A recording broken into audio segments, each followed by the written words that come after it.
locally or something like that, because one of our servers seems to be working now. So my apologies. I sincerely apologize. I don't know what the heck is going on, and as of late, it's almost like wow, it's doing it again. I just don't get this. I really, and yeah, that is part of the.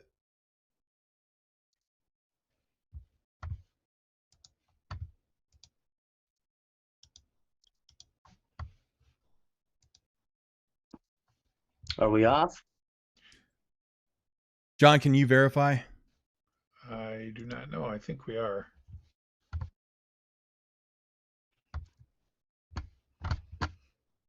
Yeah, nothing's showing up. It said network error.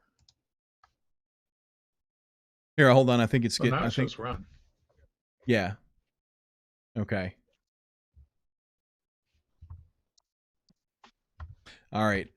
Everybody, I want to apologize and all that. I guess that's what I'm going to have to do is invest into some long cable and whatnot and run it literally from my living room to where my computer is and all that.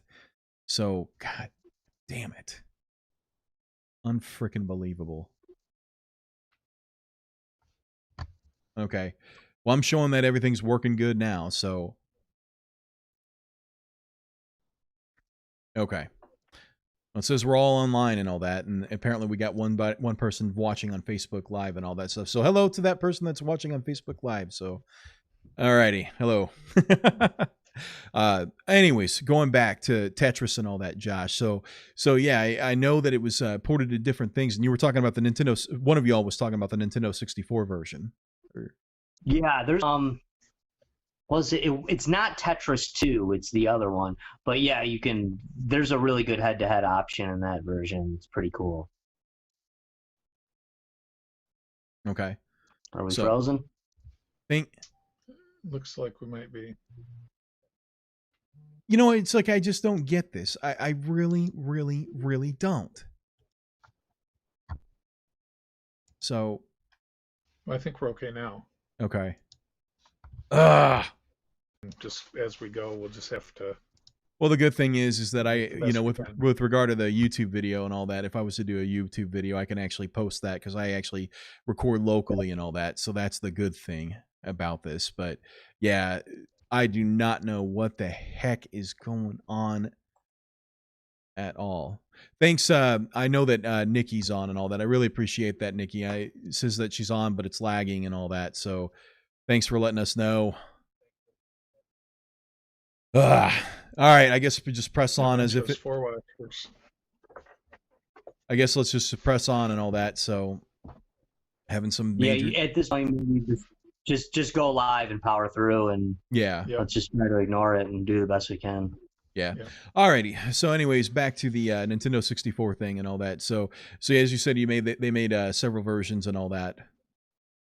Or yeah, no, there was a great there's some great and if you recall, one of the very cool things about the Tetris Game Boy version was there was a head-to-head version on the very original Game Boy where you plugged in two Game Boys to each other. And that's that's right. That's something that's kind of forgotten nowadays, is that was a big deal in gaming back in the days. Actually, and you didn't even have to buy it separately. That came with every Game Boy, that little cable that you could plug in and play two-player games with a person that had another Game Boy. And the head-to-head version of Tetris on Game Boy was very cool. And another little, quip that many people forgot is that Tetris is a Mario game. It's one of the many Mario games. When you play head-to-head on Game Boy, one player's Mario, the other player's Luigi. I didn't know. So when they give you that monumental list of games that Mario and or Luigi are in, Tetris usually gets left off. But Tetris was a Mario game. Mario is in Game Boy's Tetris. Well, that's interesting. Mario and Luigi. Yeah, if you only when you play head-to-head. They're waving, But God, that'd be fun to play. I would love to play that again. I remember doing it years ago, but it'd be hard to dig up one of those cables. It wouldn't be too hard to find a couple of Game Boys. I Well, know they're around. if I'm not mistaken, like with the cables and all that, I'm sure that you can find like a used one off of eBay, or I'm sure that there's like repro companies or whatever There's got to be an aftermarket version of that. yeah, It's absolutely. a simple product. Oh yeah. I mean, you're just talking about a simple cable and all that. And I mean, even then, I'll tell you one thing that I think is possible too. I'm sure that you got some hackers out there. Now, Josh, I want to show you what the future of arcade gaming is and just like retro gaming in general. Now, of course, everybody's talking about like or everybody knows about like the NES classics and all that. But have you ever seen something like this? I am not. I don't know if. Oh yeah, you are able to see that. I don't know if it's at that. Oh yeah, I can see that. I mean, is it a miniature Autobot Matrix of Leadership? Nope. Is that your Raspberry Pi there? That's my Raspberry Pi. No, it's a Raspberry Pi. That was seriously my next guess. Oh no, seriously. Oh no. I really dug that 1986 reference there. So no, what? Yeah, that is the Raspberry Pi and all that. I guarantee you, like looking at some of the features that I've seen with the software that's in it, I use the program RetroPie to play all my like emulated games, whether it's arcade, whether it's the NES, the Sega Genesis, anything like that. Of course, I've got Game Boy too. I do know that there is the option to actually hack it to where you could actually have it go on the internet and then play like one of your buddies who has another one of these devices and probably do something similar to that. So I'm just a thought. If anybody's done that, I've never done it, but I've heard people doing like multiplayer on stuff via Wi-Fi with one of these things and all that, and it's like absolutely awesome from what I've heard and all that. So no, I completely forgot about that on the Game Boy that you could do that. 'Cause, God, that's bringing back so many memories, man. I was 7 or 8 whenever I got one of those back in the day, way back in the day when it came out. So you're young. Oh yeah, no, I'm youngin'. Yeah, I was older than that when it came out. So Tetris, because now that I'm thinking about that replayability, you can be competitive in it, because that's like my favorite game of all time is actually one where it's actually single player, and all that. I'll just go into it then. Going to switch here to the slide deck, and we are going to go into this. And for those of you who are watching, and hopefully it's not cutting out, and my apologies for the cutting out. I'm going to have to contact Spectrum about that. As you can see here, I did some footage, some capture of the game Sid Meier's Pirates. Now, one thing, or actually now it's just switched and all that. Hold on, I'll switch it back here so that I actually have this video on loop. One thing is that this game is, yeah, there was some EverQuest, but then I switched it and all that. One thing about this game is that the game itself, Pirates, is not a multiplayer game. It's just single player, and that's one thing where I think Tetris has got the edge in that you have the replayability. It's a puzzle game. You could take it with you. It was portable. Granted, I do know that they ported some version of Pirates to like the iPad, and I know that there was also a version that the newer one or whatever that came out to the Sony PSP. But quite honestly, what has the charm for me is actually the 1987 version of Pirates. So for me, why I think that this game is the greatest video game of all time and why it's my favorite. Number one, this game is multiple games in one. It's an RPG, actually. You actually play the role of Incognito, or you can name him whatever you want, but the name of the guy that you're playing is actually Incognito. Some kind of joke or whatever by Sid Meier and company and all that, or Microprose. But the thing is that it's an RPG in that you have to gain wealth, you have to gain titles from the different nations, whether you're fighting for Holland, whether you're fighting for Spain, France, England. There's a strategy involved, like taking over a town or attacking a town. There's an arcade element to it, like the sword fighting, the ship battles and all that takes some skill and also some planning too. One thing, especially whenever I was young and I didn't really understand the game, because I played this back whenever I was 5 on the Commodore 64, I just wanted to sword fight. I wanted a game where I could frickin' sword fight, and that's all I thought about. If you were to ask me like, oh, you need to have enough food for your men or whatever, well, I was always running out of food because I just wanted a sword fight. So I don't know, Josh, John, do you have any experience with this particular game, or? I'm going to be totally honest with you, Rob. I've never played it. I heard of it. I've heard good things about it before. You're selling it. You're doing a great job of selling it. I've heard good things about it in the past as well, but I'm going to be 100% honest. Never played it. So I would say this. Never even seen it. So what I'm showing is the 1987 version. That's the version that has, that's the one that I grew up really, really playing and all. The only thing that I can say bad about the 1987 version, there's only one bad thing about it. They didn't use a sound card. They don't really have good music for it. So one thing I love about it is that it runs a lot faster than what was on the Commodore 64. Except the Commodore 64 had it beat in the music department. The music was actually rich, using I think it's the Commodore 64 SID chips or whatever that generates the music. But anyways, the thing is that if I was to recommend to you, Josh, I wouldn't recommend, hey, go get 1987 Pirates, because it kind of gets old and kind of trudges along. I'd recommend to get the port of 2004's remake of Pirates as it was done for the PC. I think it's available on Steam.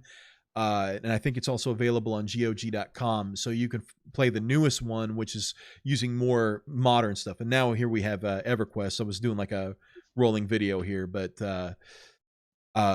deal is that with Sid Meier's Pirates, especially the new one, there was actually an added game element, not just the sword fighting, not just the strategy of taking over a town, and also sailing sailing your ship throughout the whole Caribbean, sailing to places like northern part of South America, Mexico, Cuba, Grand Cayman, Puerto Rico.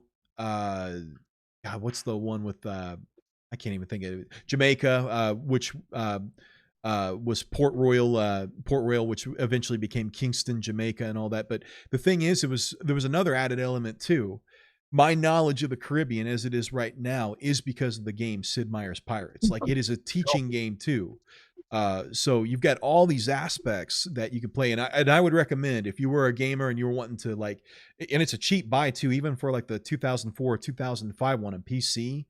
Or if you got an old Xbox, you can get that one and play it with an Xbox controller. It's the same game as what's on the PC, but excellent game. There's one added thing with the one on Xbox and the PC, the 2004 one, wooing a governor's daughter in the different towns. There's actually that gameplay too, of marrying a governor's daughter so that you can have some type of status, and that goes into your status. That goes into your RPG element of the game, where you increase your rank, you get wealth, you get the beautiful girl, all that good stuff. And actually, there's actually a mini game with that, with the governor's daughter. You have to actually dance, so then you have a rhythm game. So multiple games in one. Yeah, very cool. Absolutely. John, what do your thoughts on Pirates, man? I haven't played it much ever, maybe a couple times.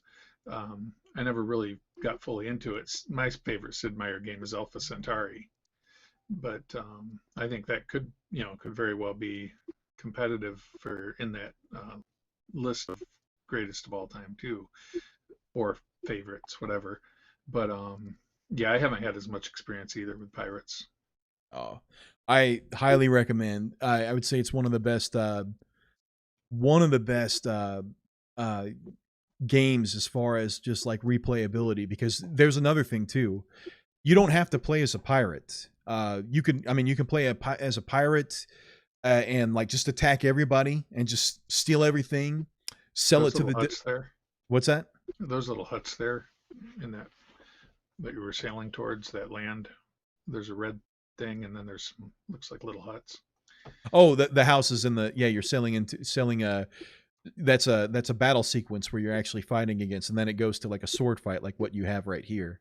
Oh, okay. So yeah, deal is that you don't have to play as a pirate in that game. That's the awesome thing.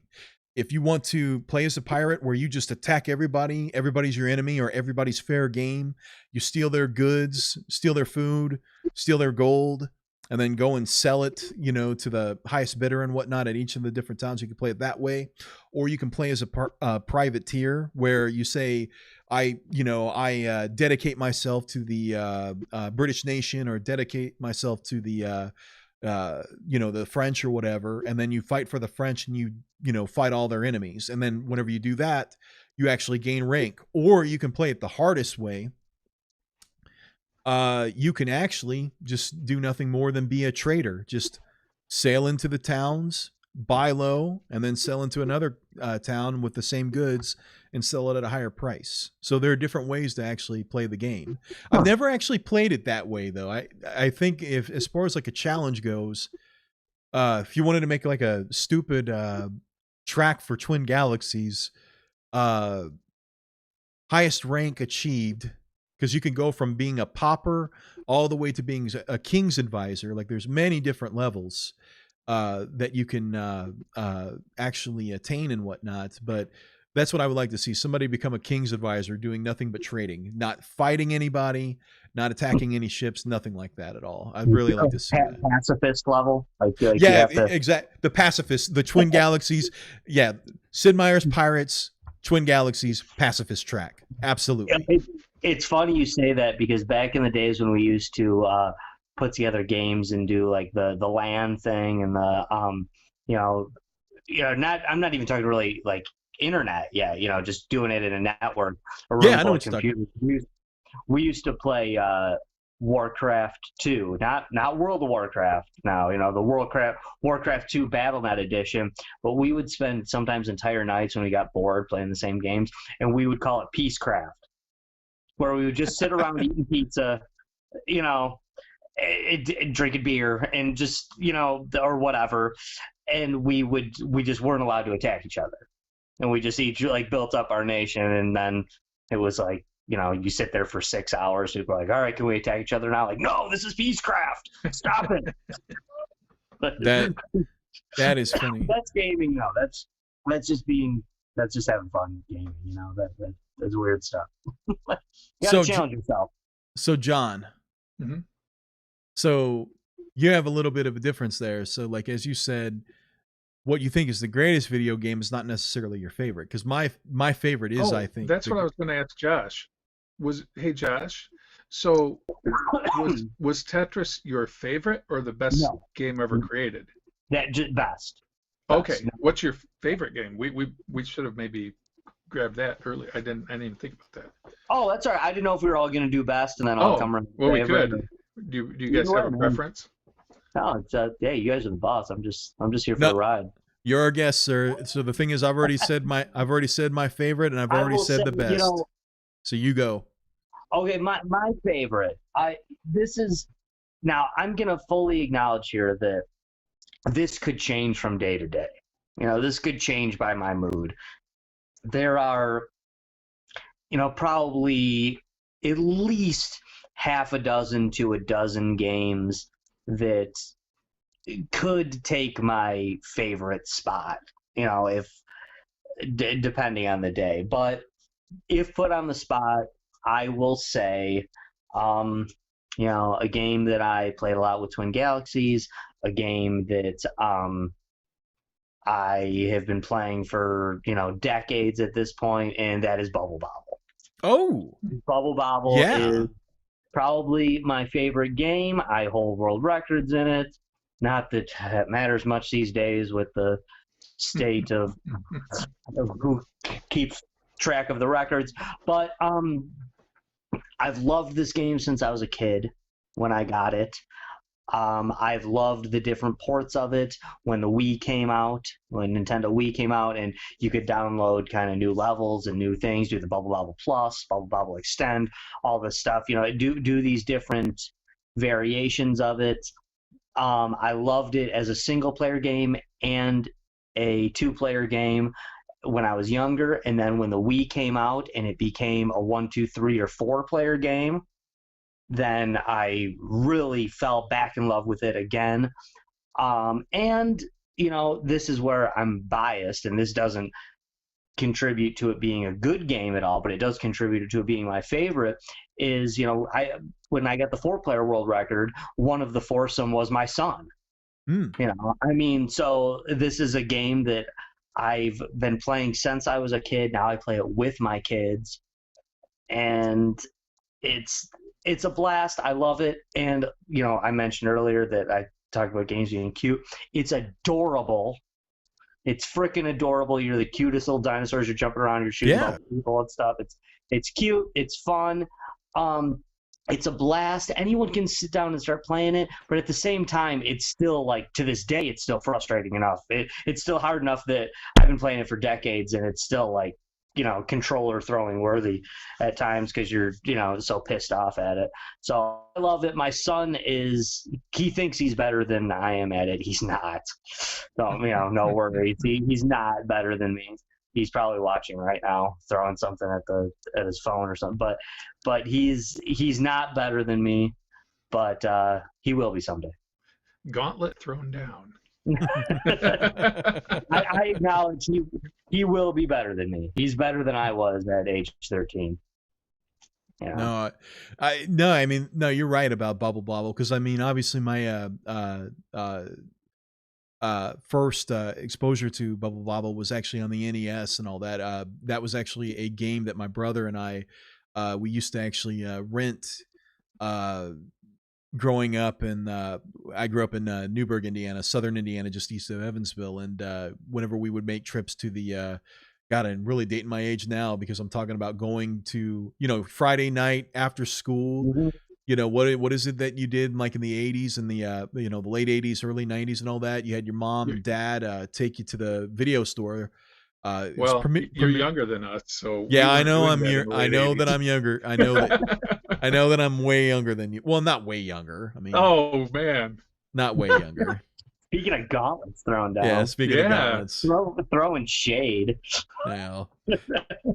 But I remember that was just such a treat getting that. And that was the one thing that was awesome about that game, is that 2-player on the NES, 2-player. So, we didn't have to, my brother and I, we didn't have to fight over the controller or anything like that. And it was just a fun game to play. I mean, you could play it seriously, you could play it casually, it didn't matter. And, one thing that we never ever did, my brother and I, we never ever beat that game, even though we rented it enough, and I think we eventually owned it. I think he actually eventually owned it, but it's just, it was one of those things that we would play it and all that stuff. And then, I mean, not knocking it at all, Josh, and all that stuff, because I know, like, as far as like competing, but no, it was just one of those things that love playing it and all that for like your good 20-30 minutes, and then I'm done. I'm good. You know what I mean? Oh, so. It can be kind of frustrating too. I mean, it's frustrating game. And I'll be honest too, when I was a kid, I never played that game for points, ever. I mean, later when I was going for world records on it, it was, of course, you're playing it for points. But when I was a kid, I was just playing it to beat the levels and to beat the game. Right. And the idea that you would get more points along the way, I'll be honest, as a kid, never even occurred to me. Like I couldn't care less. That's not why I was playing it.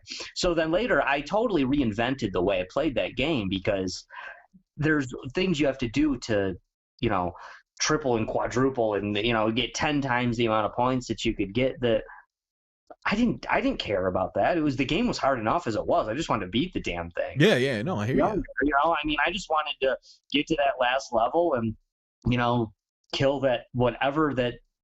It's weird. It's my favorite game, and there's a lot of games out there where I can tell you the name of the boss at the end. You fight Ganon at the end of Zelda. You fight Coop at the end of Mario. I have no idea what that dude's name is at the end of Bubble Bobble, that monstrosity you fight. I mean, that moron. I don't know. He's that guy. His name is FU, because that's what you will say a million times, because that just, I've beat it so many times, but at the same time, if I played it right now, I don't know that I would necessarily beat it. So you brought up an interesting point. You mentioned, you just played to get to the end and beat it. I think that's a lot different than what you have in, let's say, the competitive going after the records gameplay type. I would say the majority of people that just sit at home and play do exactly what you were talking about. They just play to get to the end, And it's a whole different thing. Like you mentioned, when you started going for world records, you get a whole different mindset, because now not only do you want to get to the end of the game, but you want to do it with the most points.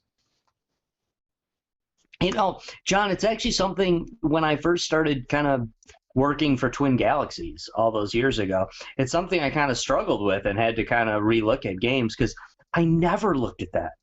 That was never the way I looked at games, was how to point push them. Yeah. That's just, even in, I love Mario games growing up when I was younger. I still love them. And unlike what I just said about Bubble Bobble, my favorite game, I think I could sit down and beat Super Mario World or Mario 3 or the first Mario right now if I wanted to.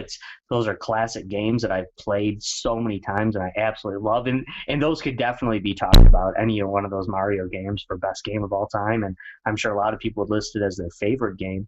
But I never even looked at my score. That was never something I even looked at when I played those games. So it's something that I struggle with when I was, talking about world records. Of course, it's something to be noted, the world record, but I never judged someone as better at the game because they put up more points. That's the thing. It's almost like an aesthetic thing, how cool you look while you're playing it. So I got something to say, point out to you, Josh, and all that. And it's actually a track in Galaga. We actually track it on GalagaForum.com, the Point Press 31. John, you want to take the lead on that, or do you want me to? Well, either way, it's fine. It's just playing on rank A, which is the easiest difficulty level. Now, you can play on B, C, or D if you want to. Yeah. But it's set for rank A, and you play 31 stages, which are all the different challenging stages and the stages in between. And you get the highest score possible in those 31 stages. Yeah, what it was actually made to do was basically, so we all know that like with the different marathon records that have been or the Galaga marathon record that was broken by Armando, and then that was just beaten recently by Jordan Dorrington, where Jordan himself, for the marathon record, he played for something like 14 plus hours straight or something like that. Yeah. And he would get our rules state that for every hour played, you get a 5-minute break. And the reason why is because the last thing that we want is for somebody just to leave their stream going and then us have to sift through a bunch of footage that, that I think that was the main reason why that rule was put in, that for every hour you get 5 minutes of break time. So usually whenever you get to the 255th stage going into stage 0, I think it's a little bit under 2 hours if I'm not mistaken. Am I correct, John? It's around 2 hours, but it was also to keep people from taking advantage of it. I mean, since there is no danger of losing your ship, if you weren't concerned that you might have an issue with either the cabinet or your electricity or you could leave it on overnight, take a nap, come back refreshed and play, you'd be in a whole different position than somebody that maybe kept playing. You'd be rejuvenated. It seems like a fair rule to me. I mean, as an outsider, it seems like a fair rule to me. And actually, if you guys were being judged for having that be an easy rule, Guinness allowed more time than that even. Yeah. I want to Guinness allowed 15 minutes. So back in the, that's just old knowledge that I don't know that for sure. Don't quote me on that. But back when when I was working for Twin Galaxies and they were still linked with Guinness, that was, I want to say it was 15 minutes per hour. Yeah, it was a generally accepted thing for like games and overall. Yeah, I want to say any marathon, even outside video gaming. I think that was the Guinness rule. Yeah, I think you're right. So what happened is that obviously for tournament's sake and all that, and I get it, and I don't think it's a bad thing. Personally, I just don't like I don't really like the track too much, even though I got a 4th place. After all it was made available at the Gala event that happened out in Australia back last May, if I'm not mistaken. But what it was is that with Point Press 31, the idea is that you don't have these hour, these marathon games, and even like 5-ship tournament settings for Galaga. Even those go into multiple hours and all that, because now the world record is approaching 10 million, and that was also broken by Jordan Dorrington too.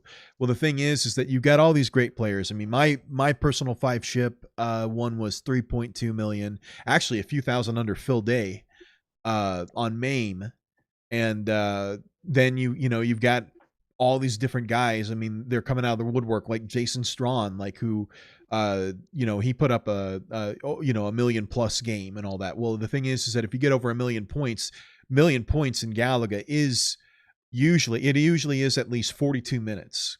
So you're talking about these long games. So the idea of the point press 31, you play up until stage 31. What is the maximum amount of points that you can get? And basically it kind of slows you down as far as how you play. You have to be more accurate, and you have to be strategic as far as what bugs you shoot, and you also have to shoot them in air, because if you shoot them in the air as opposed to shooting them in the formation, well, you get double the points, I think, if you shoot them in the air. So, now they've gotten obviously what was funny was, I think the goal was originally, John, was to shake up like the leaderboard, because you have all these guys that are on the leaderboards and all that are able to play for hours on end, and I think the goal was to get other people a chance to get on a leaderboard. But guess what? What I said would happen happened, and the same people are on top of the leaderboard, just like the other leaderboard. It's not you don't have a whole bunch of different people. It's the same skill set. Yeah, and I mean, the thing is, I think 400,000, I think, is like pretty much the for point press 31. I would say that if you get over that hump, then you're definitely a great Galaga player, or a good one, at least a very good one. Well, the thing is that I can do 400,000 now on command. So, which it's just like me playing to a million points on 5 ship. I can do that on command pretty much nowadays. And back before Andrew Laidlaw, 1.5 million on 5 ship was the world record. You know what I mean? So, yeah. That's the deal with. Well, and the marathon record had stood for 29 years. So going back to what you're talking about, like with bubble bobble and point pressing and all that, like kind of like my deal is that a game should kind of be defined. I mean, you can make a game, I guess, whatever you want. You know what I mean? If you wanted to see who could die the fastest or whatever in Galaga, or I don't know, what's the, there are all these like ridiculous tracks and all that. Not saying that Point Press 31 is a ridiculous track, but the thing is that I think that a game really kind of is defined by its programming, which you're supposed to get captured and you're supposed to go on for as long as you can. And with Galaga, especially like with the tournament settings or the marathon, it's about how long can you last. That's what it is. Whereas like something like, nothing against Donkey Kong. I actually have been getting into Donkey Kong as of late, been playing it, but Donkey Kong, I've been getting into that, and I'm kind of upset that you have a kill screen, like it can't go any further. So what happens is that everybody's trying to point press to the kill screen and all that, and I mean it's just absolutely getting ridiculous. But then again, that's that game. And I do understand why the kill screen existed. Imagine it had something to do with some type of programming limitation to where, back in the early 80s, it's not like today where there's all kinds of RAM and all kinds of processing power. Back then, you had to get the most out of your ones and zeros going into your game. One thing I would say about Donkey Kong, I think some people try to figure out, why would they put in that kill screen? I mean, the kill screen is a huge part of Donkey Kong. It's something that it defines the game in a lot of ways. It makes it annoying. It's also what makes it great is that that you have the ceiling that you have to stop right there. But to me, the truth is about a Donkey Kong kill screen is it's not that they couldn't do a little bit more with the programming power they had. It's that, quite frankly, the people making Donkey Kong at that time had no idea and never would have guessed in their wildest imaginations that people would still be playing it in 2020. Good point. Or that they would still be playing it even in 1990. I mean, they had no idea that people would be doing this. They didn't put that kill screen in. The kill screen, it just happens. It just happens when that's when the memory runs out, because Yeah. they didn't think anyone was actually going to get to that far in the game. So They could have put it 10 screens before or 20 screens after. They didn't think anyone would still be playing it. I mean, you're supposed to put in a quarter and play that game. And that's another thing too, is that I remember hearing something about Galaga. I don't know if this is something I read or something that was posted recently, but I know with Galaga, I know that what was it? I can't remember if it was the developer, but let me put it this way: the developer made it. Whoever the programmer was, he made it, and if I'm not mistaken, the heads of Namco, I think it may have been the heads of Namco, and for anybody that's out there, if I need to be corrected, definitely I need to be corrected. But I believe what happened is that they were disappointed. Whoever the programmer was had presented this game, and the heads or whoever were disappointed because of the fact that Galaga was a game that lasted twice as long as any other arcade game. Well, what was an arcade game supposed to be? It was supposed to gobble your quarters. It was supposed to make money. A game like, John and I, I'm sure with you, if you step up to Bubble Bobble, I'm sure that an arcade's going to absolutely love you. The ones that still take quarters and whatnot, they're going to absolutely love you because of the fact that you can play on one credit. I mean, it's like me on Burger Time and all that. Like a game on Burger Time, like I can play that on one credit for 2 hours. And same thing with Galaga too. But if it's set to marathon setting, I mean, I know minimally I'm going to get at least 2 million points. So that's 90 minutes, approximately 90 minutes right there. Well, that thing was supposed to be, I think they said on average, people would play Galaga on one credit about 8 minutes. So they were expecting it to be like every 8 minutes, a quarter, every 8 minutes, a quarter and whatnot, and just so on and so forth or something like that. So, and you're absolutely right. I mean, with Donkey Kong, I don't think that they expected anybody to be that good to get to, as you said, a kill screen.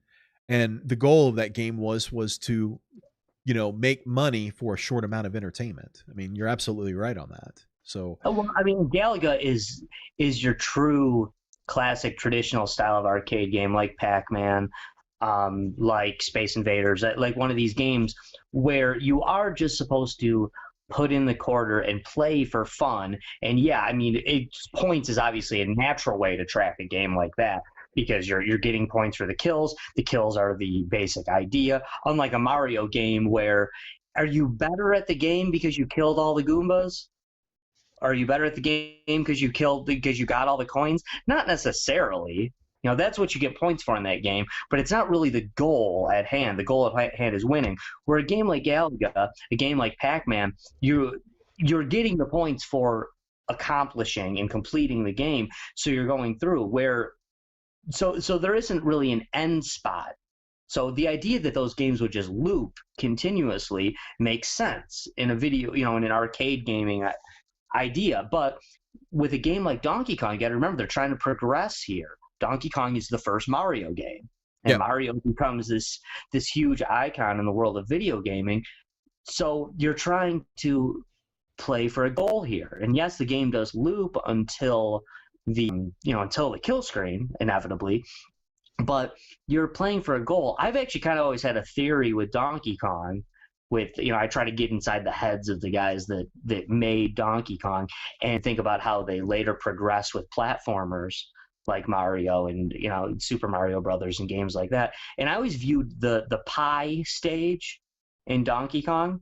I feel like in the minds of the guys who were creating the game then, the pie stage is supposed to be the last level. That's the game. That's when you get to the pie Is that stage. The conveyor stage? Yeah, right. It's a conveyor stage. The conveyor with the little pies. A lot of people played Donkey Kong back then. The vast majority of Donkey Kong players who were playing it when it came out never knew that stage existed. They never saw it. You've never seen the pie stage. It's not even in the Nintendo version. They leave it out. And in the ColecoVision version, the Atari version, it's not in any of these versions. And most people didn't even know it existed back then. Now we all do, of course, because we've played it way too much. Even a novice player like me has got to the pie stage and beat it, a few times. I covered so much Donkey Kong. I used to love that game, and I still do love it, but I don't like to play it anymore because I thought I was good at it, and then I saw people were good at it, and I'm like, I don't really ever want to even touch that game again No, because I I hear you. suck. But I always thought that pie stage to me is the last level. That's akin to fighting Bowser, fighting King Koopa later in the games. Once you beat that, that was supposed to be like yes, I just beat Donkey Kong. I just did it. That, like, hey, did you beat Donkey Kong? Yeah, I beat the pie stage. Like, what? What's the pie stage? That was supposed to be the thing. Yeah, truly, they still want more quarters, so the game loops. The game does continue, but to me, that's supposed to be the last level. That means you beat the game. No, I hear you. No, I absolutely hear you. I mean, that's another thing too. Whenever I was, I'm looking at this, really time traveling back, like my first exposure to an arcade would have been Showbiz Pizza in Evansville, which later became Chuck E. Cheese. But thinking about that, like putting myself, Little Rob, in that in the 80s and all that, whenever I played arcade games, like, what I thought was cool, like to me, was the fact that I could take some type of graphic on a television screen and move it around and have control of it. You know what I mean? Like whether it's the ship in Galaga or whether it's the dinosaurs, the monsters in Bubble Bobble, or what is it, Peter Pepper, if I'm not mistaken? I should know that because I'm a Burger Time player, but I think it's Peter Pepper. I can't remember. I'm not sure. Yeah, not but sure. the idea, as opposed to Peter Piper. Yeah, no, I think it's Peter Pepper. But yeah, it's really bad that I can't remember that, and I'm actually a really decent Burger Time player. But no, the thing is that the idea is like controlling something on the screen. I didn't think about points. I was just wanting to play the game, just like in Paperboy. Like I love riding my bike, and I actually love throwing papers into the windows of houses because I thought it was great. You know what I mean? It really played on my desire to be a vandal and all that. You know what I mean? So, John, we need to go on to you. We need to go on to you and all that. So, we got Bubble Bobble from, as far as, so that I get this straight, Josh, you said that your favorite of all time is Bubble Bobble, correct? Or yes, sir. Okay. But the greatest of all time is Tetris because of just the impact, the way that, its impact on, yeah.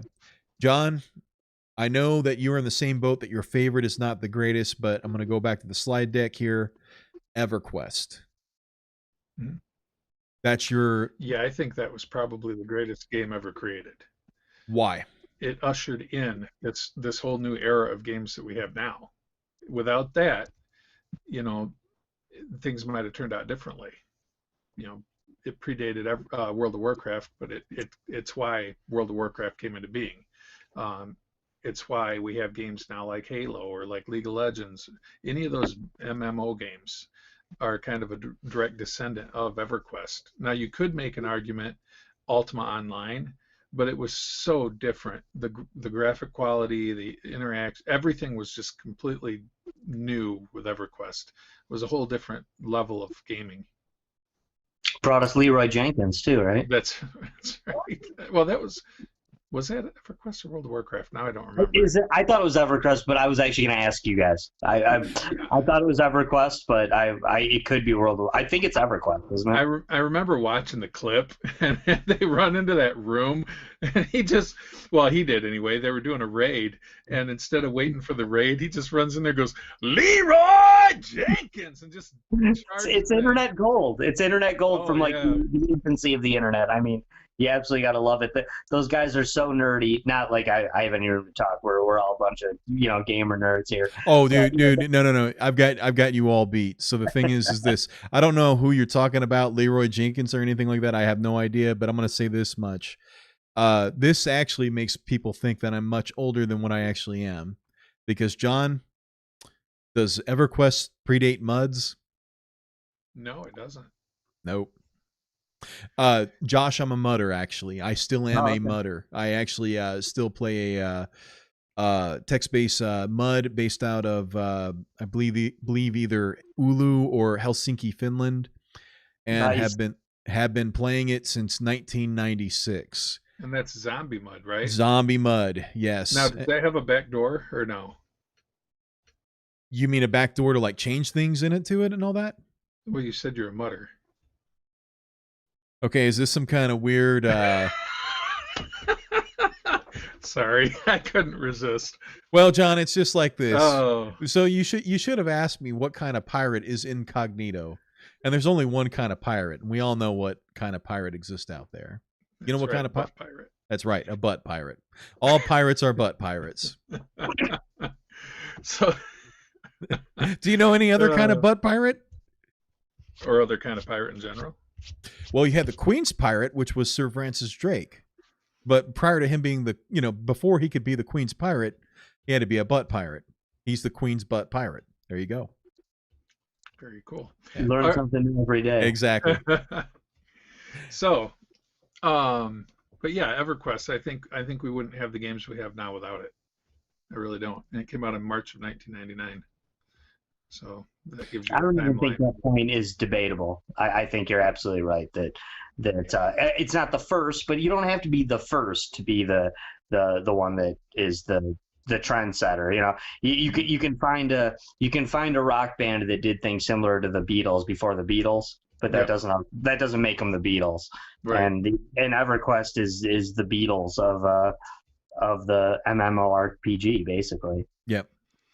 God, I remember all that grinding. I was playing that over 70 hours a week and working 45, so it was crazy.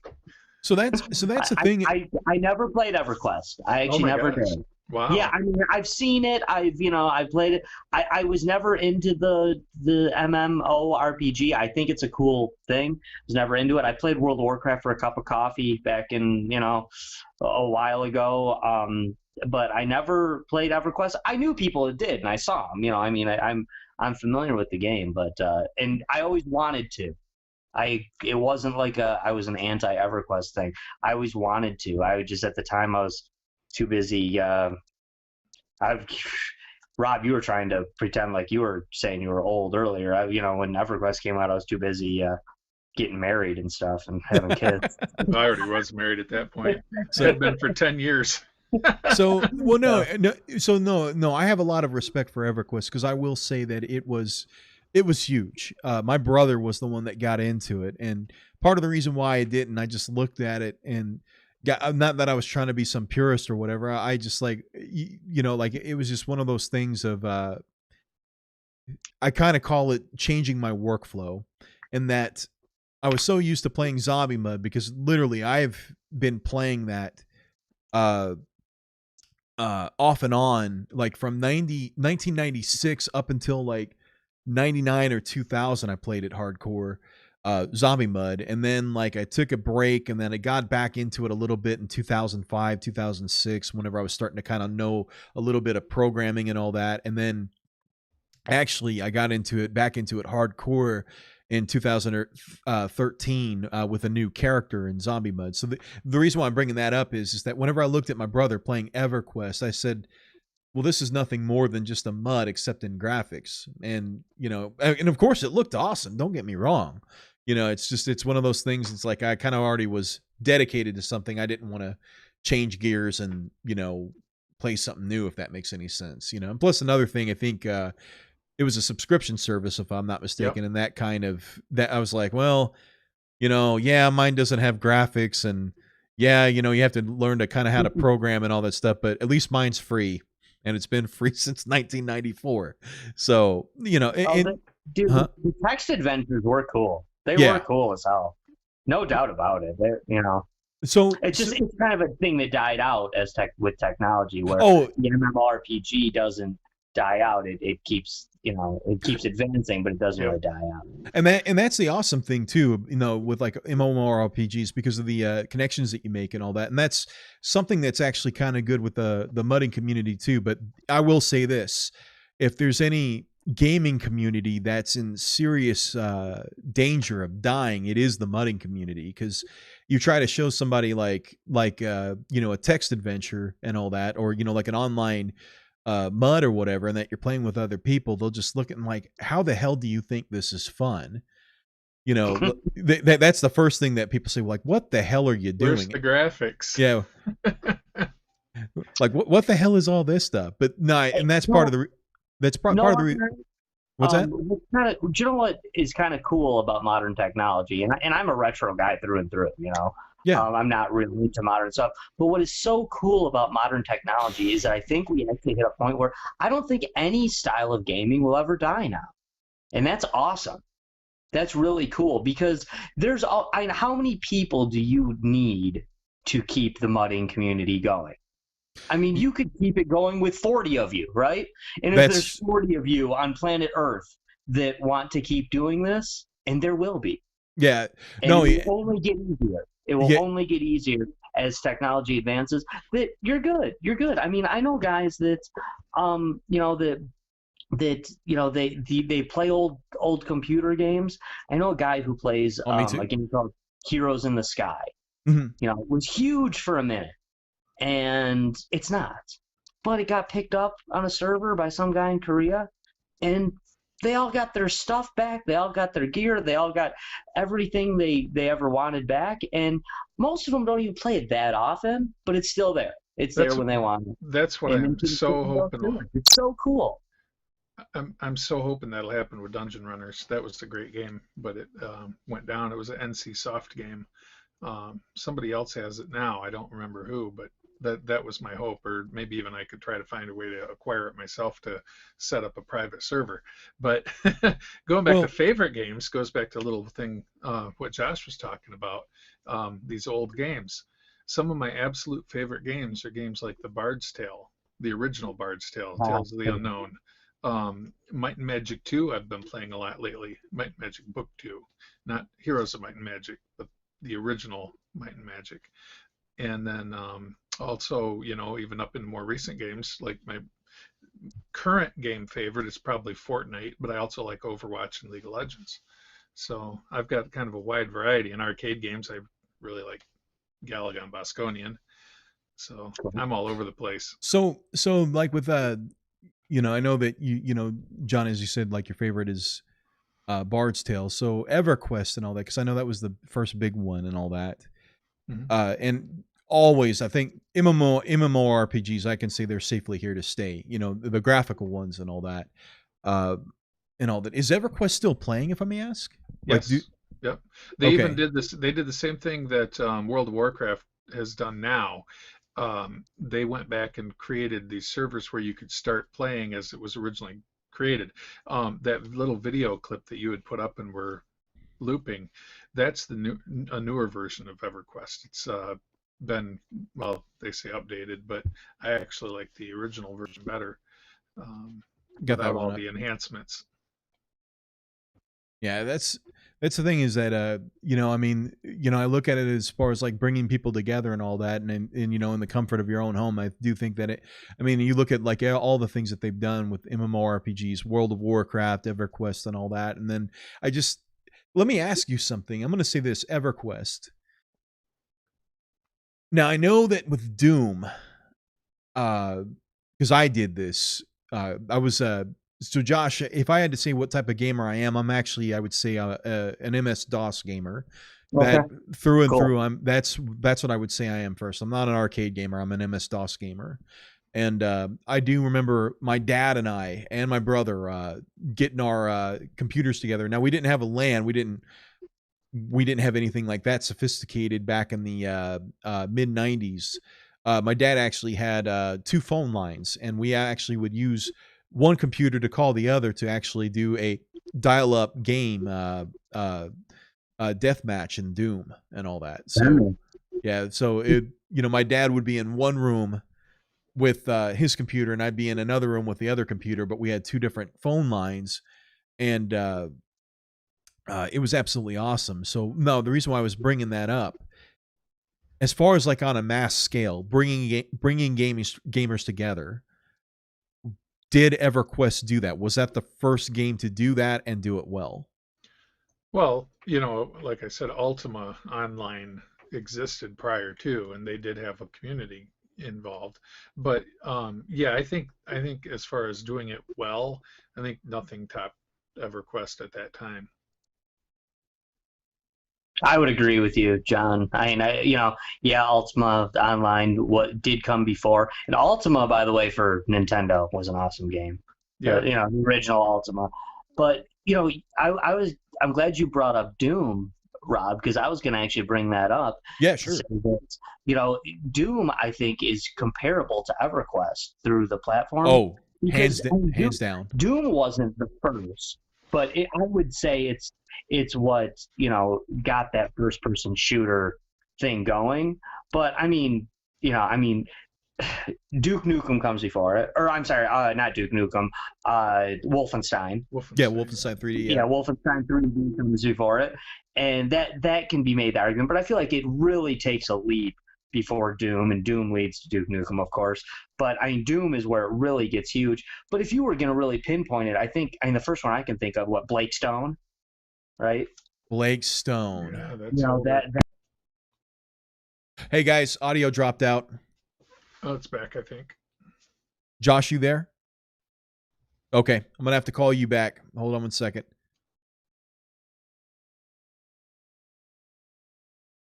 And that's why we got that. So we're gonna do that again. Josh, you there? I'm there. Can you hear me? I hear you perfectly. Yes. Sorry, it sounded like it just clicked out there and all that. I could hear John, but I could not hear you. Hold on one second while I get this up here. I can hear you both. You guys got me? Yes, we do. Got you back on. I'm Alrighty. gonna have to do that too. I can't hear him either. Okay, you can't hear him at all? Okay. But you can still hear me, John, right? Let me drop out and rejoin.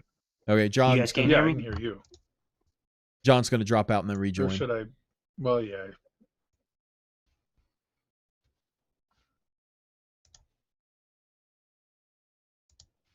I got you, Bob. Can you hear me there? Yeah, I can hear you perfectly. Hear you perfectly. Okay. Yeah, no, so Josh, while I have you on here and all that, so no, Doom was absolutely huge there. Hopefully he's able to. John, you back on? Yep, we're all good. I can hear you. Okay, good. I can hear you both. Excellent. So, no, like what you were saying, like, Blake Stone. We were talking about Blake Stone. What is Blake Stone? Blake Stone was, it predated Doom.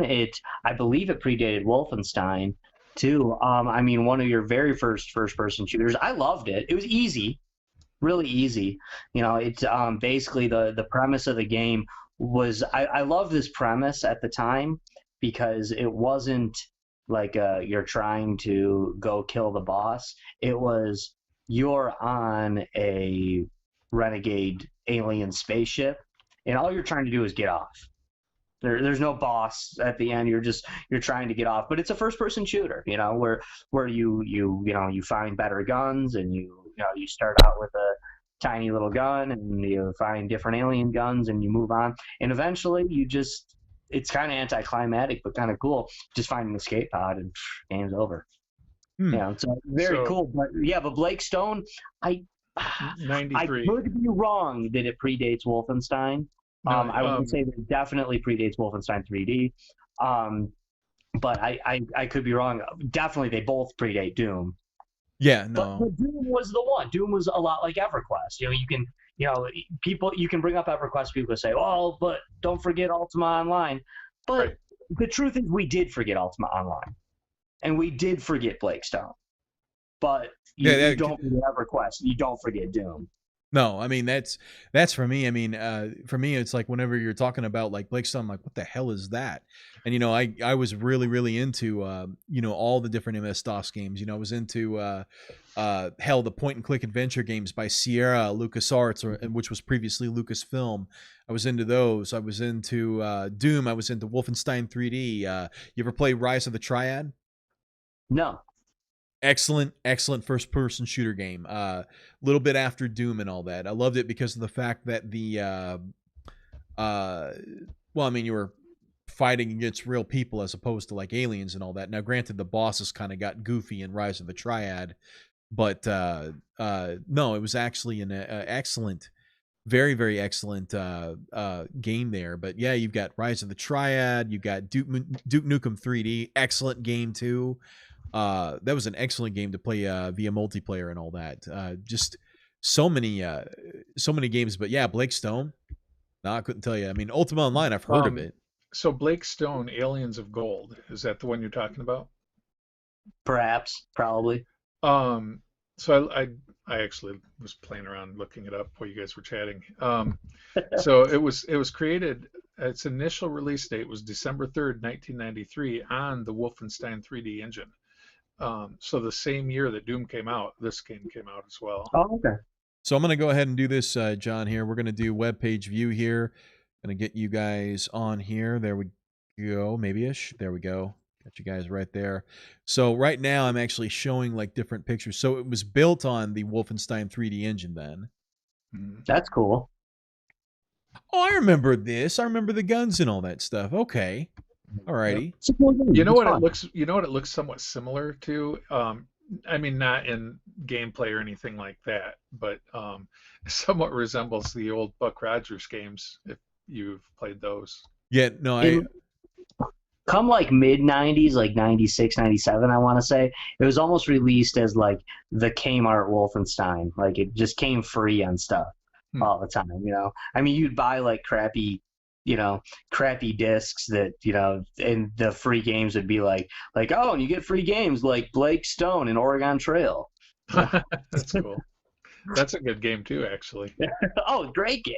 Great.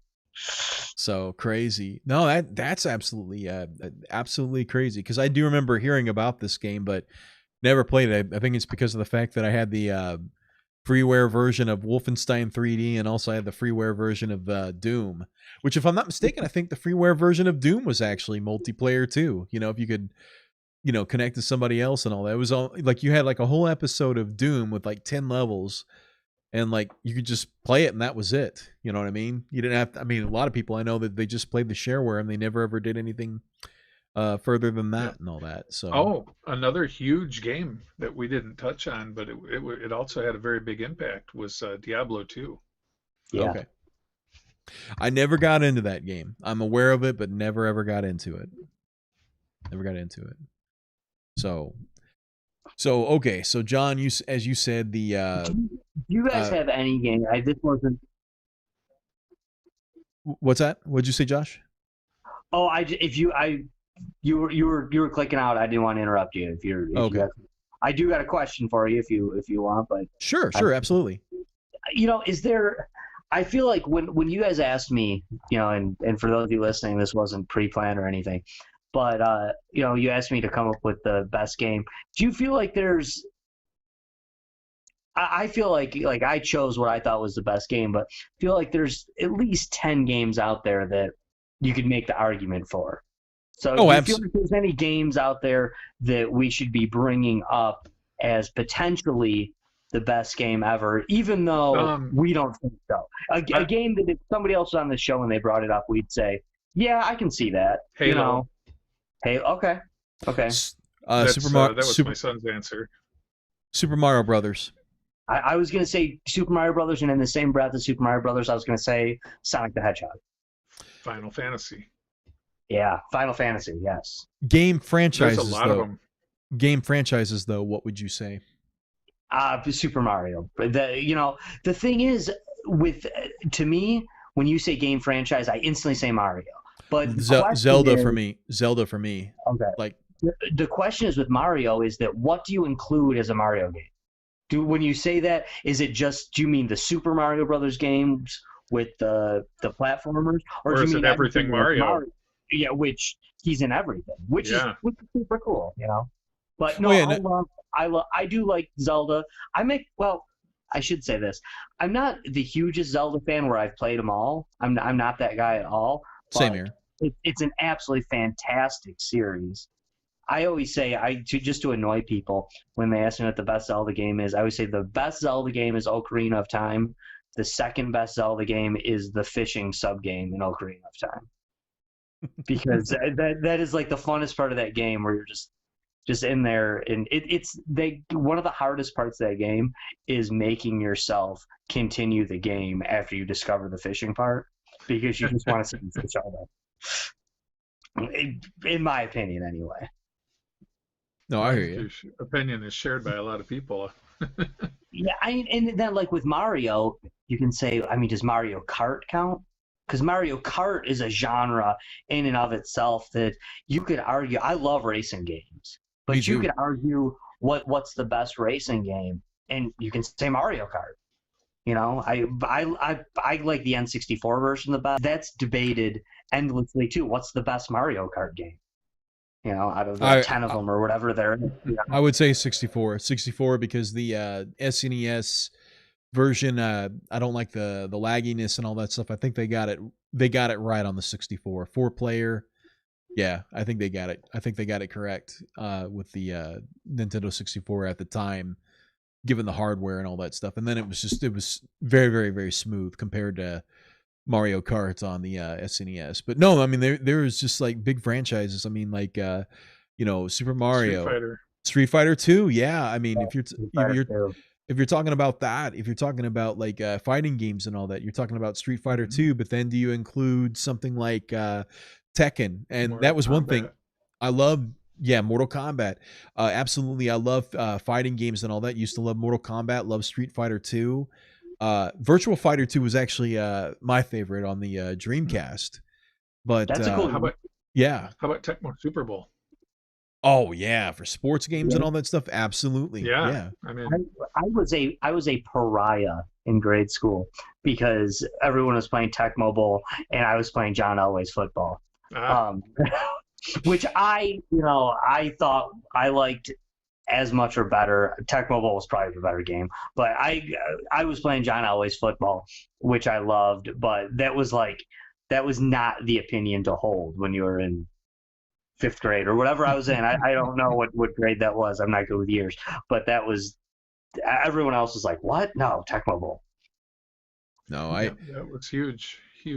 No, as far as sports games go, like in the 90s for me, I know a lot of people were into Madden. I was actually the same way, Josh. I preferred the Game Day series on PlayStation. I preferred it over Madden. And then whenever the Dreamcast came out, I preferred the NFL 2K series over Madden. It wasn't until the fallout that happened with Sega, whenever they stopped making Dreamcast games and they became a software only company, that whenever that happened, that's when I finally went to Xbox and then got into Madden. But no, I dig the Dreamcast and all that. So no, I mean, I should say, like, I was the same way. Like, everybody was into Madden. Well, I like Game Day. So you're into the text-based stuff. If you want an interesting baseball game, try Baseball Mogul. Okay. You could even pull it up, but I mean, I think that is beyond anything else out there.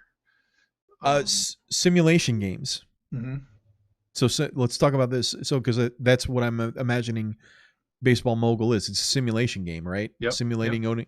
So anywhere from 1901 to present, you can put a roster together. You can play throughout history. You can do it as a what's the word? What do they call that when you continue? You keep playing.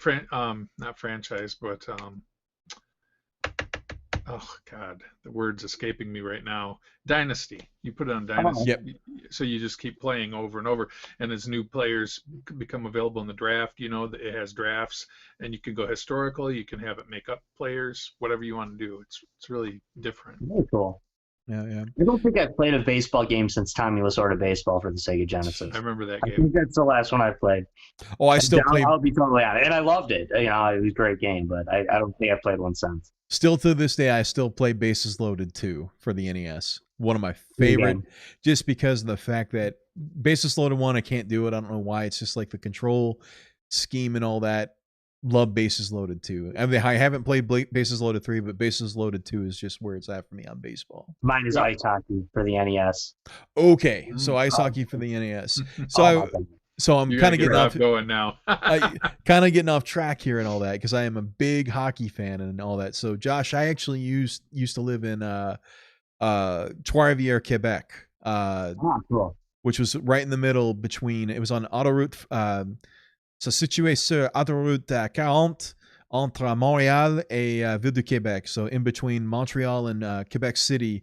I lived in a small town and went to school there just in the summer and all that for 2 summers, learning French. But obviously, you probably know what team I like. Montreal Canadiens. So I imagine since you're originally from Detroit, you're a Detroit Red Wings fan. Is that correct? Yeah, of course, definitely. not just originally from Detroit. Born, raised, and still stuck here, right?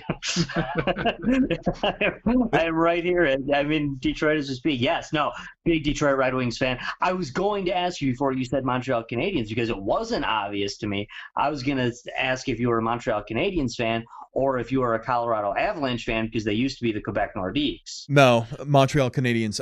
So I moved to Trois-Rivières, Quebec in the summer of 2006, and that's where I was exposed to it. Okay. But interesting you bring that up because I actually had moved already, right?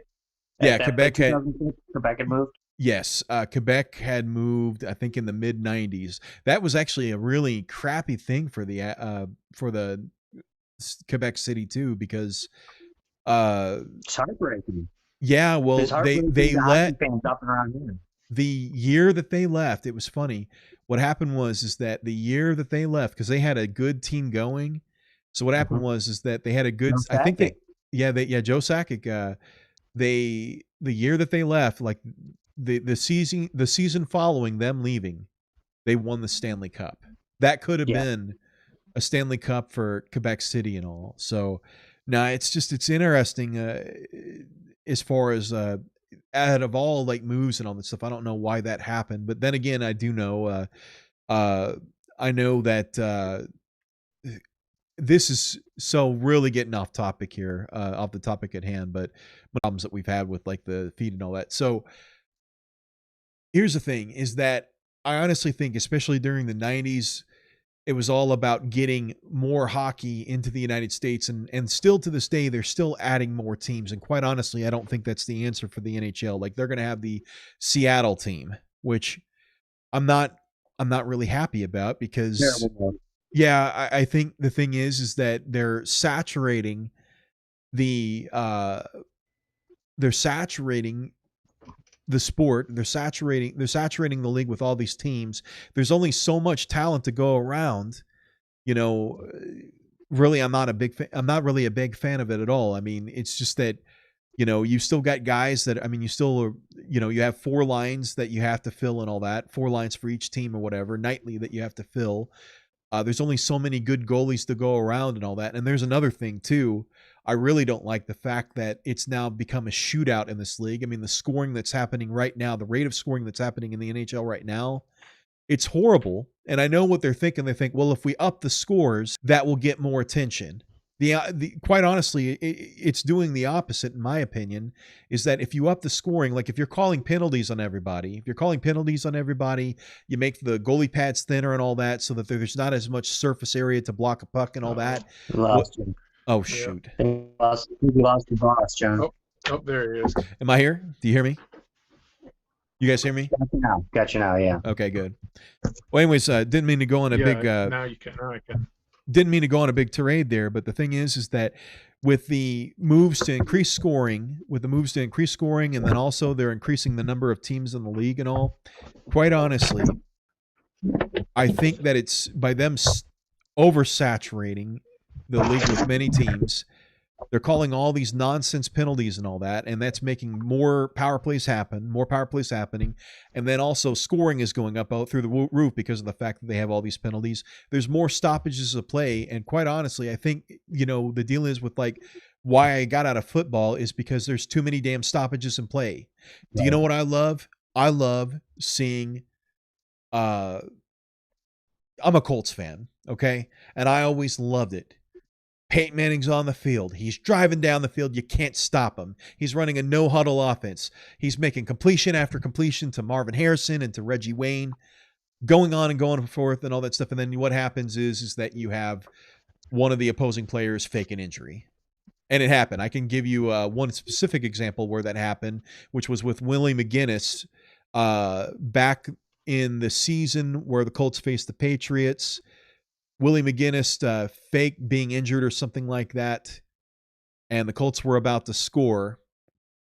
He faked being injured to like get a breather and whatnot. had to go and sit out for one play. Well, the good thing is that the Patriots were able to stop the Colts. Well, he went in the next time, and then guess what? Willie McGinnis made the game-saving tackle. Biggest bunch of bullshit I've ever seen in my life. But if there's one thing that I absolutely hate, oh no, I'll never forget it. I'll never forget that game. I'll never forget it. But the thing is that now, with like how they're handling injuries in the NFL, too many damn stoppages in play. That's the problem that I have. That's the problem that I have. And now hockey, it's happening in my sport too now. What's been my sport since 2006 is that now it's out of control. I don't know how you feel and all that. I'm not really for the high scoring. No, I'm not either. What I feel like they did this with football. They did it with NASCAR. They did it with the NHL. They try so hard to bring in new fans that what they do is they alienate their old fans. Yeah, but they alienate the people that really like it, and it never actually works to bring in the new fans. No, it doesn't actually work. So no, it's a bad move. It's a bad move.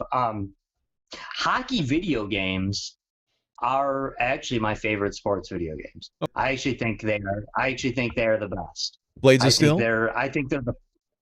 I like Blades of Steel a lot, but in the age-old ice hockey versus Blades of Steel debate, I go ice hockey. I do prefer ice hockey.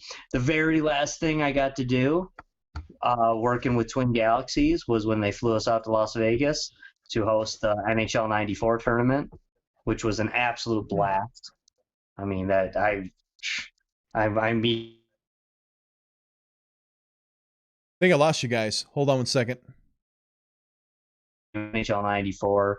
Actually, NHL 93, 94, 95, 96 kind of suck. But 93, 94, 97 are some of the greatest hockey games ever. But I love ice hockey. That's the one I like.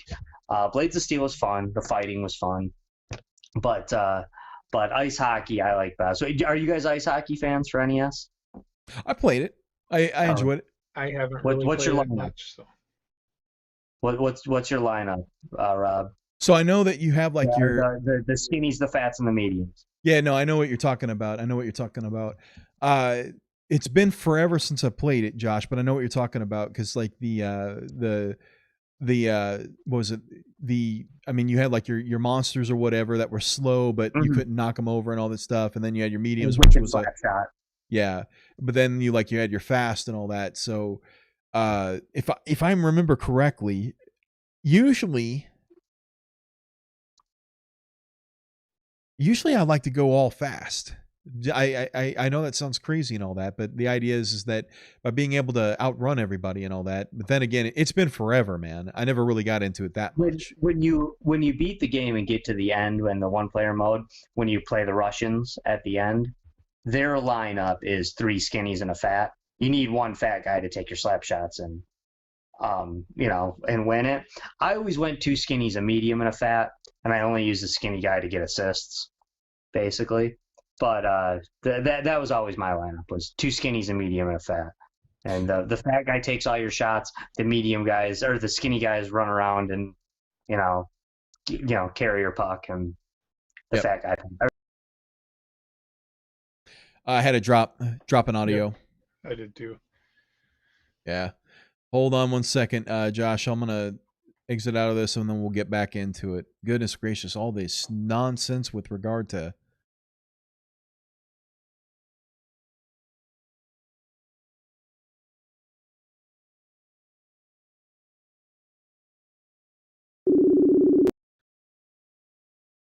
Josh, got you on. Can you hear me? I can hear you. Yeah. All right. Hold on one second. Hopefully John's joining us, I hope.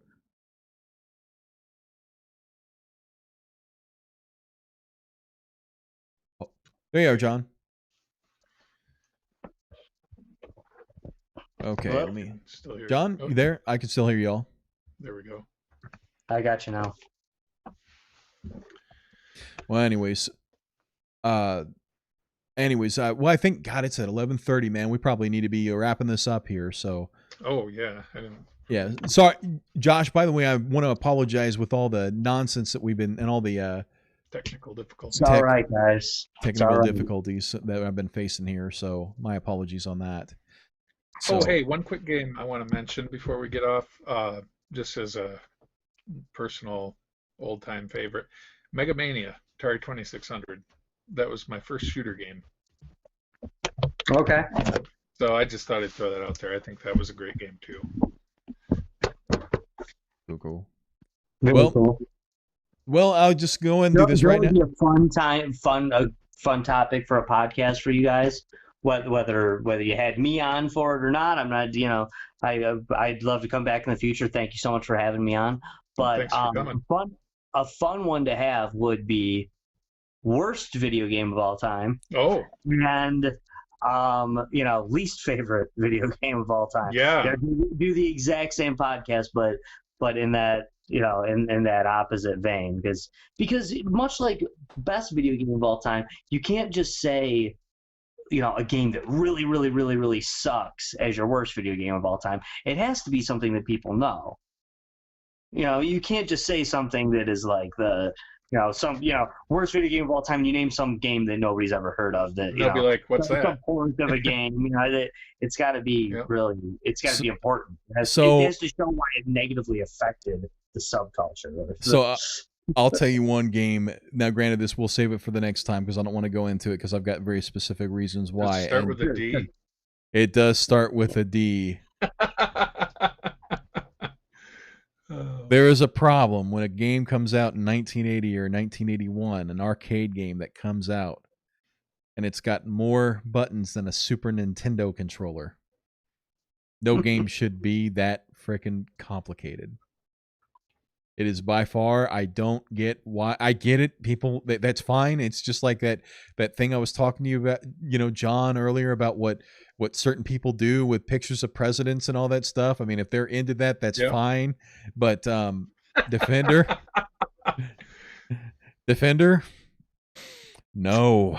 Sorry, that's an inside joke, Josh. It was a conversation that John and I. I got that. I was doing my best to follow, and I think I was actually. Yeah. But I mean, if it floats, definitely wasn't trying to spark a new conversation for tonight, but I was, I think that'd be a great topic for later. And, I do too. My hatred for that game. I'd be happy to, come back on with you guys. It's a lot of fun. Oh, yeah, sure. Cool. Well, hopefully we can get some. I'll tell you this much: I'm gonna have to invest into a very long Cat 5 table or cable or something like that. Then run it. I'll have to hide that from my wife, but yeah. I think that's what it is, a Cat 5 or something like that, whatever it is, some long Ethernet cable. Don't they have six or seven now? That's what we were on, Yeah. Anyways, Josh, thank you very much for joining us. I hope you had a great time. I really, really did. And my apologies for the just the dropping in the feed and all that stuff, and my apologies to everybody that's out there. I know that we had up to 5-6 people tuning in and all that stuff at one time in Twitch, but I think we just had too many technical difficulties. We could not get over the hump. So anyways, John, you have any closing remarks? No, just thank Josh for coming on and hanging out with us, and see everybody next time. All right, everybody, this is how you can don't forget, we do want to hear from you and all that. You can follow us on Twitter at Gaming Feats, Twitch on Gaming Feats channel, which hopefully you're watching it there, Facebook, The Gaming Feats Experience, our YouTube channel, The Gaming Feats Experience, and if you need to email us. Yes. Give Josh a plug real quick for his Josh, if you could go ahead and Oh no, for sure. You guys can check me out every Tuesday night. Starting usually at 7:30 p.m. Eastern, but always at 9 p.m. Eastern. On the EmpireMedia.com, you can find me on Facebook Live and Twitch and YouTube and all those places too. But the EmpireMedia.com is the main place you can find me at any time. I want to thank Rob and John so much for having me on. I know you guys are, talking about your technical difficulties. It's a work in progress. You guys are doing great. Thanks so much. Really happy for you guys with the new show, and I definitely want to thank you for having me on. Well, likewise, thank you, Josh. And Josh, since this was my first time meeting y'all, very, very nice to meet you, man. Thank you very much for being on our show. Really appreciate it. Pleasure meeting you.